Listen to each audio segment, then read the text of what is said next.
తెలంగాణ ఆర్థిక వ్యవస్థపై ఇప్పుడు రాజకీయ సమరం తారాస్థాయికి చేరింది.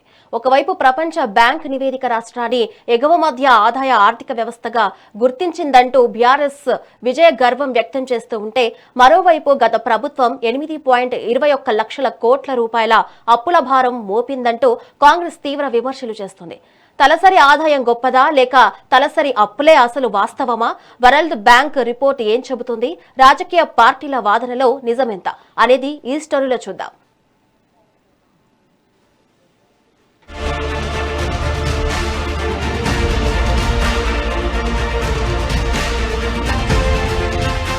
తెలంగాణ ఎకనామీకి అంతర్జాతీయ స్థాయిలో భారీ బూస్టు లభించింది. గ్లోబల్ వేదికపై రాష్ట్ర ఆర్థిక ఖ్యాతి మరోసారి మారుమోగింది. 2025-26 ఆర్థిక సంవత్సరానికి గాను వరల్డ్ బ్యాంక్ విడుదల చేసిన లేటెస్ట్ డేటాలో తెలంగాణ సరికొత్త మైలురాయిని అందుకుంది. 4,18,931 తలసరి ఆదాయంతో తెలంగాణ ఎగువ మధ్య ఆదాయ ఆర్థిక వ్యవస్థగా గ్లోబల్ రేటింగ్ను సొంతం చేసుకుంది. జాతీయ సగటు కంటే దాదాపు 1.9 రెట్ల ఎక్కువ వృద్ధితో ఢిల్లీ, కర్ణాటక సరసన టాప్ 3 సంపన్న రాష్ట్రాల్లో నిలిచింది. ఈ గ్లోబల్ సర్టిఫికేటు గత కేసీఆర్ సర్కార్ దార్శనికతకు దక్కిన అంతర్జాతీయ గుర్తింపంటూ బీఆర్ఎస్ సోషల్ మీడియా వేదికగా హోరెత్తిస్తుంది. ప్రపంచ బ్యాంక్ ఇచ్చిన ఈ రిపోర్టే ఇప్పుడు కాంగ్రెస్ సర్కారుపై గులాబీ దళం దాడికి ప్రధాన అస్త్రంగా మారింది.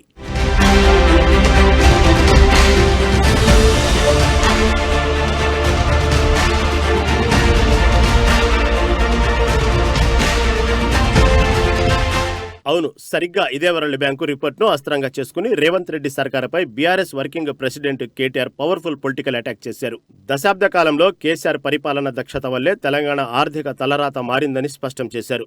విప్లవాత్మక టీఎస్, ఐపాస్, మిషన్ కాకతీయ, కాళేశ్వరం ప్రాజెక్టుల వల్లే ఈ సమ్మేళన వృద్ధి సాధ్యమైందని లెక్కలతో సహా వివరించారు. రాష్ట్ర ఆర్థికంగా దివాలా తీసిందంటూ కాంగ్రెస్ చేస్తున్న ఆరోపణలు పచ్చి అబద్ధమని, ఆర్బీఐ రిపోర్టులే దీనికి సాక్ష్యమని మాజీ ఆర్థిక మంత్రి హరీష్ రావు సైతం కాంగ్రెస్ అస్త్రాలను తిప్పికొట్టారు. అయితే బీఆర్ఎస్ వేస్తున్న ఈ గ్లోబల్ లెక్కల బాణాలకు కాంగ్రెస్ కూడా అంతే వేగంగా కౌంటర్ స్కెచ్ వేసింది.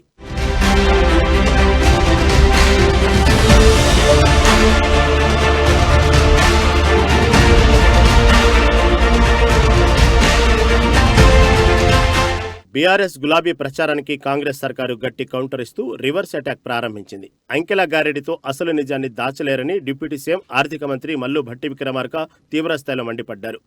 కేసీఆర్ ప్రభుత్వం రాష్ట్రాన్ని ఏకంగా 8.21 లక్షల కోట్ల రూపాయల భారీ అప్పుల ఊబిలో నెట్టేసిందని కాంగ్రెస్ ఆరోపిస్తుంది. ప్రాజెక్టుల పేరిట జరిగిన అవకతవకలు, రీడిజైనింగ్ లూటీ వల్లే నేడు ఖజానా ఖాళీ అయిందని, తాము ప్రవేశపెట్టిన 6 గ్యారెంటీలకు నిధుల కొరత ఏర్పడటానికి గత ప్రభుత్వ పాపాలే కారణమని హస్తం నేతలు ధ్వజమెత్తుతున్నారు.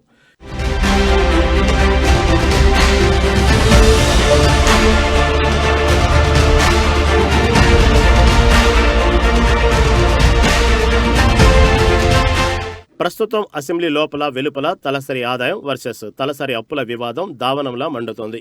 ఎన్నికల హామీలను నెరవేర్చడంలో తమ వైఫల్యాన్ని కప్పుపిచ్చుకోవడానికి సీఎం రేవంత్ రెడ్డి దివాలా డ్రామాలు ఆడుతున్నారని కేటీఆర్ ఘాటుగా విమర్శించారు. తెలంగాణ బ్రాండ్ ఇమేజ్ను దెబ్బతీయడం మానుకోవాలని హెచ్చరించారు.